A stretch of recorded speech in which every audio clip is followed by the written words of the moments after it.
মাওলানা আনিসুর রহমান আশরাফী সাহেব হাফিজাহুল্লাহ, যার অনেক আলোচনা অনলাইনে আমার শোনার সুযোগ হয়, সৌভাগ্য হয়, মাশাআল্লাহ হযরত আছেন এবং আলোচনা পেশ করবেন। আমরা ইনশাআল্লাহ এখন সম্মাননা দিচ্ছি। আনিসুর রহমান আশরাফী সাহেব, এই হুজুরের বয়ান আমি মাঝে মাঝে শুনি। আনিসুর রহমান সাহেবের কথা কয় সব গিয়ে একদম কলিজায় লাগে, সব কথা কলিজায় লাগে। একটা বয়ান করছে, কতবার যে এই বয়ানটা আমি শুনছি জানেন না।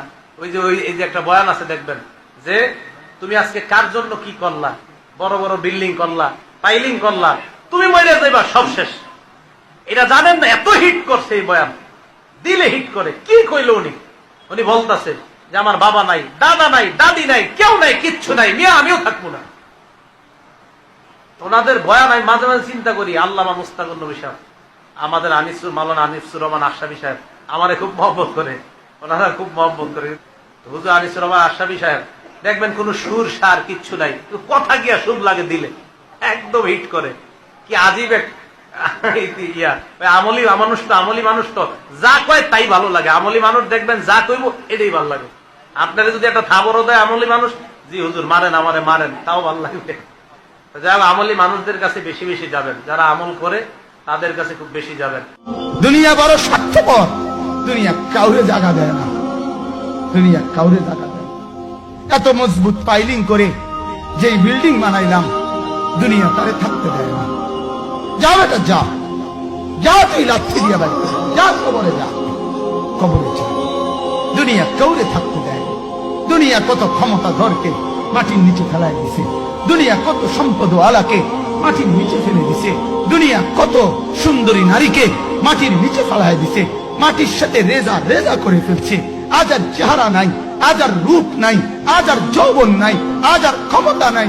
এমন বাদশা ছিল পৃথিবীতে যার হাতের আঙ্গুলের ইশারায় মানুষের গর্দান উড়াইয়া দিত, যার হাতের ইশারায় উঠতো মানুষ, বসতো মানুষ। আজ বাদশারা নাই, আজ সম্পদওয়ালারা নাই, আজ মালওয়ালারা নাই। দুনিয়া কাউরে থাকতে দেয় না, কাউরে না দোস্ত, কাউরে দেয় না। দুনিয়া দাদারে আমার থাকতে দেয় নাই। আমার দাদারে আমি দেখছি, আজ আমার দাদা নাই। আমার নানারে আমি দেখছি, আমার নানা নাই। আমার দাদিরে আমি দেখছি, আমার দাদি নাই। আমার নানিরে আমি দেখছি, আমার নানি নাই। আমার বাবারে আমি দেখছি, 14 লক্ষ টাকা বাবার পেনশনের আমি সব ডাক্তারের পিছনে খরচ করে ফেলছি, বাড়ির ফসলের জমি বিক্রি করে ফেলছি। আমার বাপ যেন না মরে বারবার বারবার হসপিটালে নিছি, কিন্তু দুনিয়া আমার বাপকে থাকতে দেয় না। আমার বাপ কবরে চলে গেছে, দুনিয়া কাউরে থাকতে দেয় না, কাউরে না, কাউরে না, কাউরে না, কাউরে না।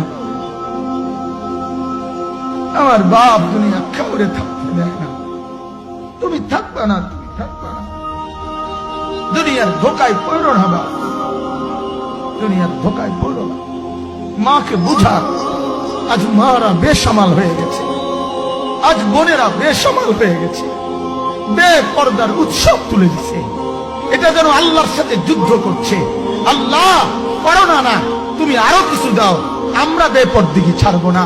যুবক ছেলেগুলো যেন বলতেছে, আল্লাহ তুমি করোনা দেওয়ার চাই দাও, অশ্লীল ছবি দেখা, ফেসবুকে নর্তকী দেখা আমরা ছাড়বো না।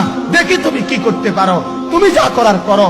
দোকানদার ব্যবসায়ীরা হারামের লেনদেন করা বন্ধ করছে না, সুদখোর সুদ ছাড়ছে না, ঘুষখোর ঘুষ ছাড়ছে না, নাফরমান আর জিনাকার ব্যভিচারী এরা কেউ কিছু ছাড়ছে না। বেহায়ার বেপর্দা নারী তার অশ্লীলতার বেহায়াপনা ছাড়ছে না। মুসলমান তার ঘরে টেলিভিশনের নর্তকীর আওয়াজ তো বন্ধ করছে না। হায় করোনা কিভাবে যাবে, আযাব কিভাবে যাবে বলেন, বলেন, বলেন আপনারা। আমার বাপ ফেরাউনের উপরে তো আযাব এতদিন ছিল না, নমরুদের উপরে আযাব এতদিন ছিল না, সাদ্দাদের উপরে আযাব এতদিন ছিল না, কারুনের উপরে আযাব এতদিন ছিল না, লূত আলাইহিস সালামের কওমের উপরে আযাব এতদিন ছিল না, হুদ আলাইহিস সালামের কওমের উপরে আযাব এতদিন ছিল না, নূহ আলাইহিস সালামের কওমের উপরে এতদিন আযাব ছিল না। আজ আমরা মালিককে এই পরিমাণ নারাজ করছি, মালিক এত বেশি নারাজ। আজ 1 বছর হয়ে গেছে, 1 বছরের চাইতে বেশি হয়ে গেছে, কই করোনার মহামারীর আযাব তো যাচ্ছে না, গেছে গা। মানে আমাদের লক্ষ লক্ষ বাচ্চার পড়ালেখা বন্ধ, এরা নষ্ট হওয়ার চূড়ান্ত পর্যায়ে পৌঁছে গেছে। মোবাইল এদেরকে শেষ করে দিছে, লক্ষ লক্ষ ছেলে। গতকালকে এক মা আমার আত্মীয় ফোন দিয়া বলতেছে, সকাল 10টায় বাচ্চাটা ঘর থেকে মোবাইল লইয়া বাইর হইছে, রাতের 10টায় মা তারে ফোন দিয়া বলছে, বাপ ঘরে আসতি না, ভাত খাইতি না। বাচ্চা তারে বলতেছে, তোমার অসুবিধা কি, তোমার সমস্যা কি? মা কথা বইলা কায়দা দিছে যে শোনেন হুজুর, হুজুর দোয়া করো, এক বাচ্চা এক ছেলে সে যদি তার মাকেই কথা বলতে পারে, তার মানে গুনাহ তারে এত মজা দিয়া দিছে, ফেসবুক তারে এত মজা দিয়া দিছে, ইউটিউব তারে এত মজা দিয়া দিছে, নর্তকী তারে এত মজা দিয়া দিছে, গুনার দৃশ্য তারে এত মজা দিয়া দিছে, সে মাকে ধমক দিচ্ছে। রাত 10টা বাজলে কি হইছে, রাতের 3টা পর্যন্ত দেখলে তোমার সমস্যা কি? আমার আখিরাত আমি নষ্ট করলে তোমার অসুবিধা কি? আমার জাহান্নাম আমি ঠিক করে নিলে তোমার সমস্যা কি? আহ আহ আহ আল্লাহ আমাদেরকে মাফ করো।